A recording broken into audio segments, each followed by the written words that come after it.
नमस्कार दोस्तों, gratitude isn't always the answer. इस टाइटल को सुन के काफ़ी लोग ऐसा सोचेंगे कि हमारे अंदर ग्रैटिट्यूड नहीं होना चाहिए और हमें ग्रेटफुल नहीं होना चाहिए, लेकिन ऐसा बिल्कुल भी नहीं है। हमारे अंदर ग्रैटिट्यूड होना चाहिए और हमें ग्रेटफुल भी होना चाहिए। इस वीडियो का इंटेंट आपको अवेयर बनाने का है, ना कि आपको अनग्रेटफुल बनाने का। अनफॉर्चुनेटली आपको काफ़ी बार ऐसा बोला जाता है कि you should be grateful, you should count your blessings, you should have gratitude. और आपको ये तीन चीज़ें बोल के या फिर इनमें से कोई एक चीज़ बोल के अनफॉर्चुनेटली आपको एक्सप्लॉयट किया जाता है। और इसका बेस्ट एग्जांपल है आपका ऑफिस। लेट्स से आप किसी कंपनी में जॉब करते हैं और आप दिन रात मेहनत करते हैं इस उम्मीद में कि साल के एंड में जो आपकी परफॉर्मेंस मीटिंग होगी उसमें आपको 12%, 15% या फिर 20% की हाइक जो कि आप एक्सपेक्ट कर रहे हैं या फिर आप एंटिसिपेट कर रहे हैं, इस डबल डिजिट की हाइक को आप एक्सपेक्ट कर रहे हैं और आप इसीलिए इतनी ज़्यादा मेहनत कर रहे हैं कि साल के एंड में आपको अच्छी सी हाइक मिल जाए। और जब फाइनली पूरे साल मेहनत करने के बाद वो टाइम आता है, वो साल ख़त्म होता है और उस मीटिंग में आप अपने सीनियर के साथ होते हैं या फिर आपके जो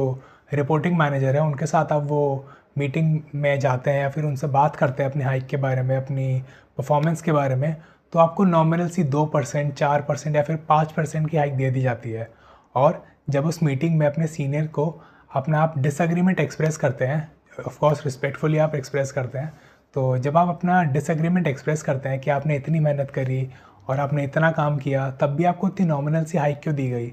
तब आपको ये बहुत कॉमनली बोला जाता है, फिर मेजॉरिटी ऑफ एम्प्लॉयज़ को ऐसा बोल दिया जाता है कि you should be grateful, you should have gratitude. क्योंकि करंट सिनेरियोज़ में काफ़ी सारे लोगों को ले ऑफ करा जा रहा है और काफ़ी सारे लोगों के पास जॉब्स ही नहीं है, तो यू शुड बी ग्रेटफुल कि आपके पास जॉब है और ये hike is decent keeping in mind the current scenarios. और जब किसी तरह आप इन क्वेश्चंस को या फिर इन चीज़ों को नेविगेट करते हुए आगे उनसे दोबारा पूछते हैं कि आपको इतनी कम हाइक क्यों दी गई, क्योंकि आपकी परफॉर्मेंस अगर वो देखें तो that is up to the mark या फिर वो it has exceeded the expectations. So जब आप किसी तरह वो उनके क्वेश्चंस को नेविगेट करके पूछते हैं उनसे दोबारा कि आपकी हाइक को इतना कम क्यों रखा गया, फिर आपको इतनी नॉमिनल सी हाइक क्यों दी गई, तब आपको वो कुछ ना कुछ बहाना देके उस कॉन्वर्सेशन को वहीं एंड कर देते हैं।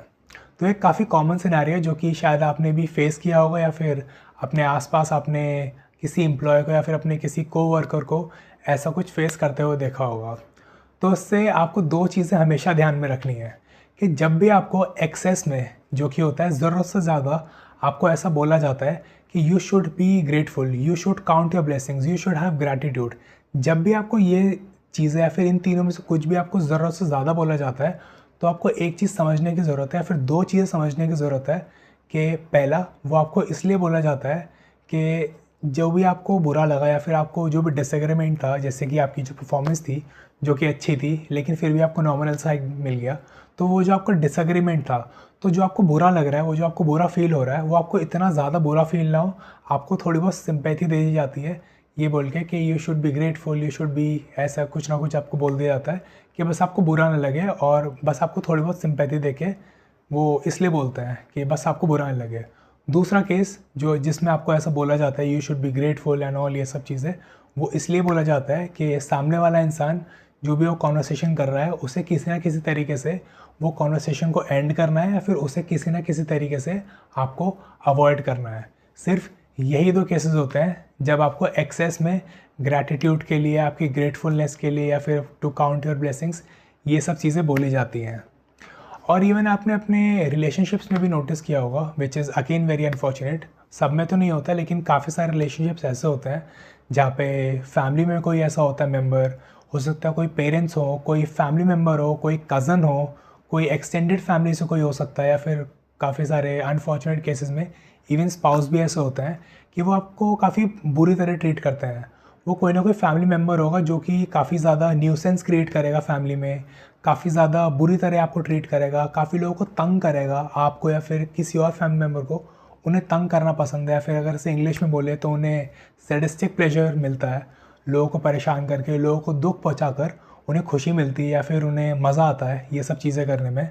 और जब आप उनके इस बिहेवियर को कॉल आउट करते हैं या फिर उनसे इस बारे में बात करते हैं कि आपने ऐसा क्यों किया, आप ऐसा क्यों करते हैं, या फिर इन जनरल ऐसे इस अनहेल्दी बिहेवियर को आप कॉल आउट करते हैं, या फिर फैमिली में कोई और इस बिहेवियर को कॉल आउट करता है, तो बदले में आपको इस ग्रैटिट्यूड के बारे में ऐसा बोल देते हैं कि मैं आपके लिए इतना कुछ करता हूँ, I do this much for you, let's say I cook for you, I provide for you, आप हमारे घर में रहते हैं, या फिर ऐसे ऐसे करके वो आपको कुछ एहसान दिखाएंगे अपने बारे में, या फिर ऐसा कुछ एहसान दिखाएंगे कि वो आपके लिए इतना कुछ करते हैं, वो आपके लिए इतना कुछ करते हैं इतने सालों से। तो अगर उन्होंने आपको ऐसे बुरी तरह ट्रीट कर भी लिया, फिर आपको ऐसा बोल भी दिया, तो क्या बड़ी बात है। तो ये बहुत कॉमन चीज़ है जो कि आप नोटिस करते हैं। तो आपको एक चीज़ समझनी है कि ये जो बिहेवियर है, या फिर ये कोई भी आपके साथ करता है, तो ये अनहेल्दी बिहेवियर है, और आपको इस न्यूसेंस को, इस अनहेल्दी बिहेवियर को टॉलरेट करने की ज़रूरत नहीं है। ऐसे बिहेवियर को कॉल आउट करने की ज़रूरत है, और अगर पॉसिबल है तो ऐसे लोगों को और ऐसे बिहेवियर को पब्लिकली शेम करने की भी ज़रूरत है। तो ये काफ़ी सारी टैक्टिक्स होती हैं जो ये लोग यूज़ करते हैं। पहला तो जो था काफ़ी कॉमन, जो आपके ऑफिस में यूज़ होता है, and even in your family. तो ऐसे लोगों से बच के रहें, और इस चीज़ का ध्यान रखें कि ग्रैटिट्यूड होना काफ़ी अच्छा है, आपको ग्रेटफुल होना चीज़ों के लिए अच्छी बात है। बट अगर आप हर चीज़ में ग्रेटफुल रहेंगे, या फिर अगर इसे सिंपल भाषा में बोले तो ग्रेटफुल होना अच्छी चीज़ है, ग्रैटिट्यूड होना अच्छी चीज़ है, लेकिन अगर ये आपका ग्रैटिट्यूड, ये ग्रेटफुलनेस, या फिर जो भी आप टू काउंट योर ब्लेसिंग्स, अगर आप ये ज़रूरत से ज़्यादा करेंगे तो आप प्रोडक्टिव नहीं रह पाएंगे। लेट्स से आप सुबह उठते हैं तो आप काफ़ी ज़्यादा ग्रेटफुल फील करते हैं कि आपने सुबह का सूरज देखा, और आप जब ब्रश करने जाते हैं, आप नहाने जाते हैं, तो आप खुश हैं कि आपके पास साफ़ पानी है to do your household chores, to drink and everything, आपके पास साफ़ पानी है। आप खाना खाते हैं तो आप ग्रेटफुल फील करते हैं। तो ग्रेटफुल फील करना अच्छी चीज़ है, लेकिन अगर हम ज़रूरत से ज़्यादा ग्रेटफुल फील करेंगे, फिर अगर आप ज़रूरत से ज़्यादा ग्रेटफुल फील करेंगे, हर चीज़ में आप ग्रेटफुल फील करते रहेंगे, तो आप प्रोडक्टिविटी की तरफ कभी नहीं जा पाएंगे। आप कभी किसी टैंजिबल चीज़ पे फोकस नहीं कर पाएंगे, क्योंकि आपका जो जितना भी ब्रेन जूस है, आपका जितना भी फोकस है, वो सब आपका ये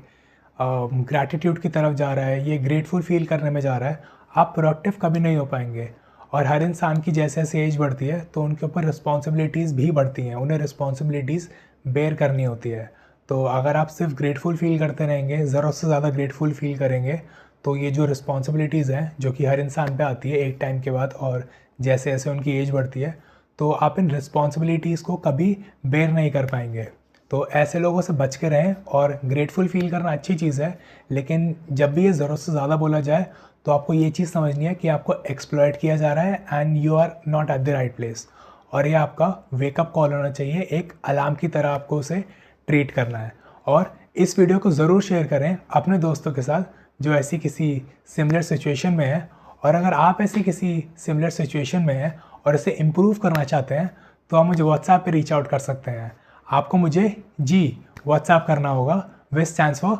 gratefulness, and I will be more than happy to help you. Also इस चैनल को सब्सक्राइब करें, because I release a new video every Monday and Thursday, and you won't want to miss them. Thank you, and I will see you in my next one.